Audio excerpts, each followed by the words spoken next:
Rain lashed against the grimy windows. Inside, a woman, Anna, stared at a worn photograph.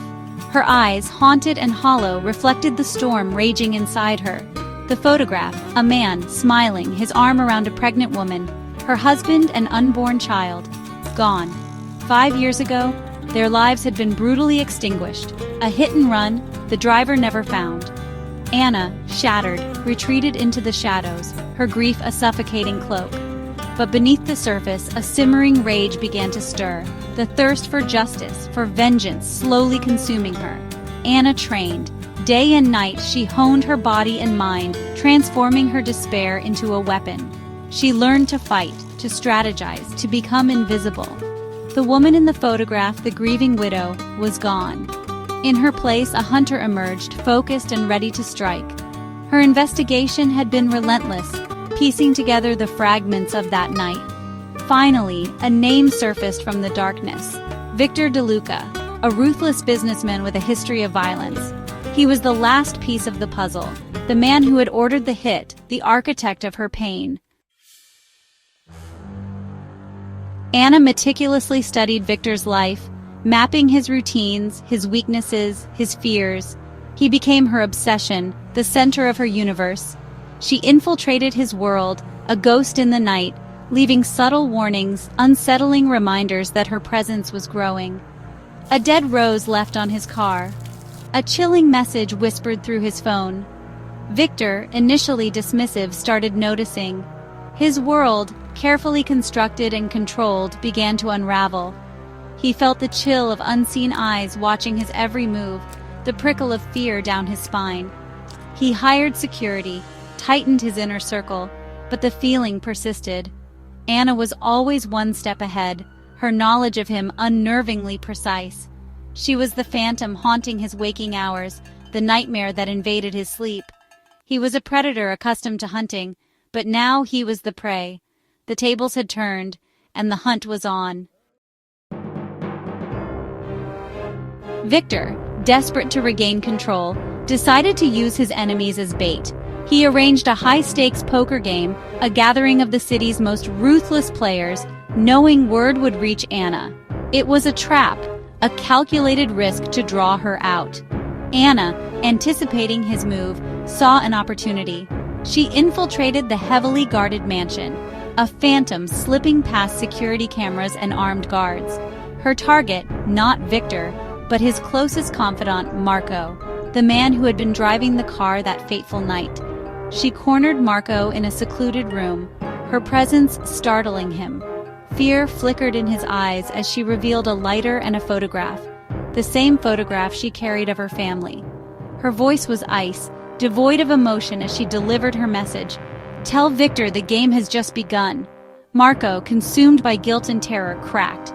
He confessed everything, his words music to Anna's ears. Victor, listening through a hidden microphone, realized he had underestimated his adversary. Anna wasn't just seeking revenge, she was playing a deadly game, and he was losing. Anna escalated her campaign, targeting Victor's businesses, exploiting his weaknesses. She exposed his illegal dealings, turned his allies against him, chipped away at his empire piece by piece. Her attacks were strategic, calculated to inflict maximum damage. Victor, once untouchable, found himself backed into a corner. His world, built on power and intimidation, crumbled around him. Sleep became impossible, every shadow a potential threat. Anna was everywhere and nowhere, a constant menacing presence. He sought help from his contacts, but they were either unwilling or too afraid to intervene. Anna's reach was far greater than he had imagined. She had anticipated his every move, turning his world upside down. The hunter had become the hunted, fear his constant companion. He was trapped in a nightmare of his own making, and Anna was the architect of his downfall. Section 5. The Unveiling. Anna, realizing Victor was at his breaking point, decided to reveal herself. She orchestrated a public humiliation, exposing his crimes during a charity gala he was hosting. As the world watched in shock, Victor's carefully constructed facade crumbled. He saw her then, standing amidst the chaos, her eyes burning with cold fury. For the first time, he understood the depth of her pain, the unrelenting force of her vengeance. She had stripped him bare, exposed him for the monster he truly was. His world collapsed, his reputation, his empire, his freedom, all gone.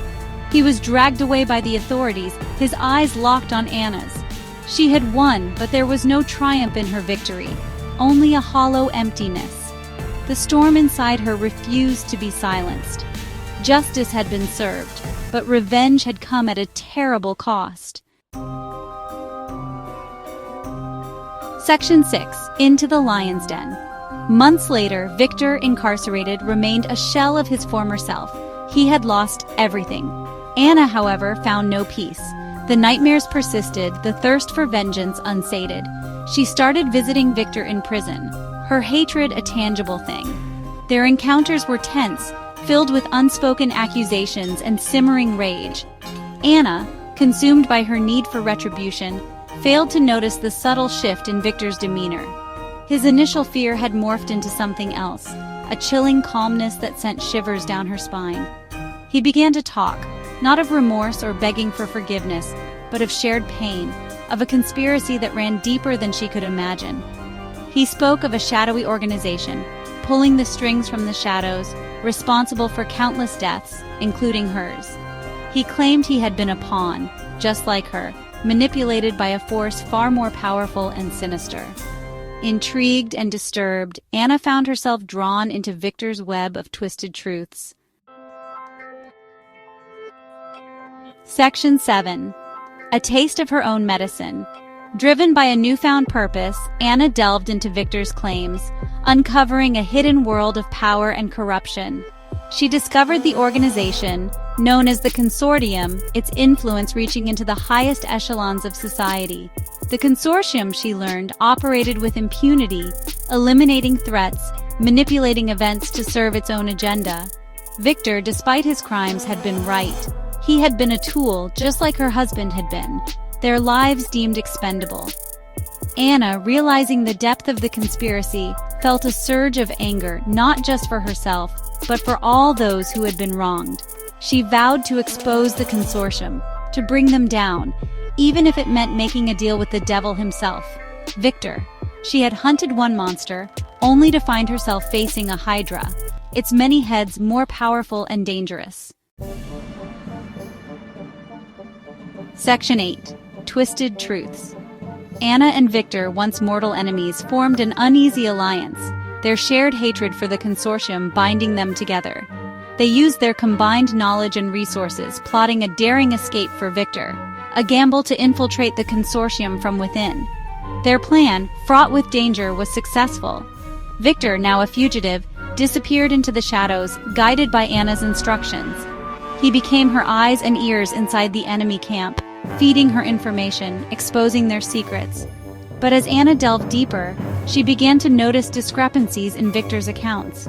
His stories didn't add up, crucial details omitted, timelines manipulated, doubts gnawed at her, a chilling realization dawning.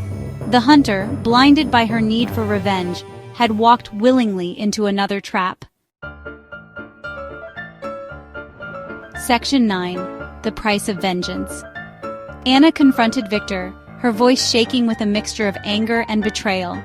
He laughed, a chilling sound that echoed in the silence.